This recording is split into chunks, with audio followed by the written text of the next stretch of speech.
15 years ago, I walked into a classroom as a first-year preschool teacher. Ambitious and eager to impress, I created this Excel document to track the things I thought mattered most for my students: letters, numbers, shapes, and colors. Looking back, though, I wish instead I had leveraged the power of brain-building interactive play. The back and forth interactions, the serve and return, the alternating comments, questions, gestures between children and adults when they play together, that's what helps build neural connections in the child's brain. And in particular, they build the brain's prefrontal cortex, the part that manages emotions, solves problems, makes plans, all things that children have to do when they play. The research community's support of play is so resounding, I would expect to see children in nearly every household, every preschool and kindergarten classroom playing for most of their waking hours. But that's far from reality. So what's going on? Our best intentions are getting in the way. Our hyper-focus on our children and our students' success is backfiring, and it's exacerbated by two forces I see impacting the large majority of parents and teachers. First, the need for immediate gratification and quick results. We often revert to fact-based teaching because we see pretty immediate results that affirm our efforts, whereas we can't see the connections in the child's brain that fire when they finally get that wobbly block tower to stay standing. The immediate result of something like our child learning a new letter, it gives us this dopamine rush. We subconsciously begin to prioritize that type of teaching.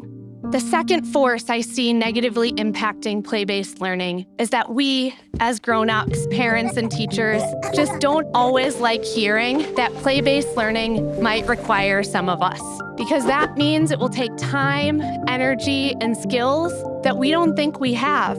But not only is it worth our time, it can be done in really small doses. So take this simple example of bath time. If I'm a busy mom who has a few extra dollars to spend, I might pop my kiddo into the tub, remember that buying bath toys has been on my never-ending mental to-do list for weeks. So I whip out my phone and I use that 5 minutes to go over to Amazon and buy the top-rated bath toys. And you know what would be way better than scrolling Amazon, and even better than those bath toys? 3 things that I can almost guarantee you have in your home: measuring cups, kitchen sponges, and you. Because a couple of household materials dropped into the bathtub, and this mundane routine becomes fun, energizing bonding time. And bonus, instead of the toy telling your child how to play, your child's brain has to do the heavy lifting. And that's that superfood for the brain. Over the past 10 years coaching parents, I have heard over and over again that parents don't feel good enough at their job at parenting. When it comes to our children's learning, though, we don't have to be the perfect Etsy parent or the perfect Pinterest teacher. We have to prioritize interactions and be okay with them being imperfect. It may seem silly to admit that we don't feel good at playing with our kids, but as adults, it's not always intuitive.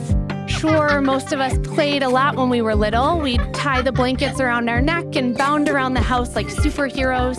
But as we grew up, that type of play wasn't encouraged anymore. A couple of months ago, my colleague and I were leading a workshop for parents and teachers.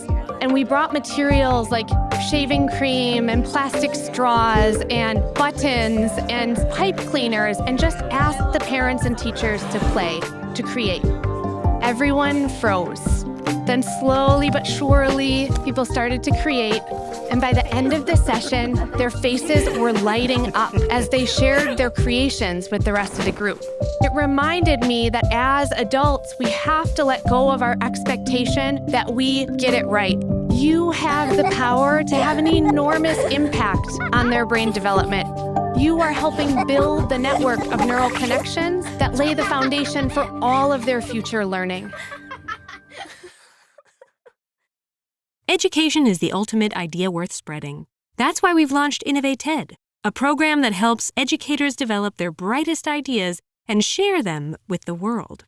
Learn more at ed.ted.com/edtalks. Join the movement to amplify educator voices.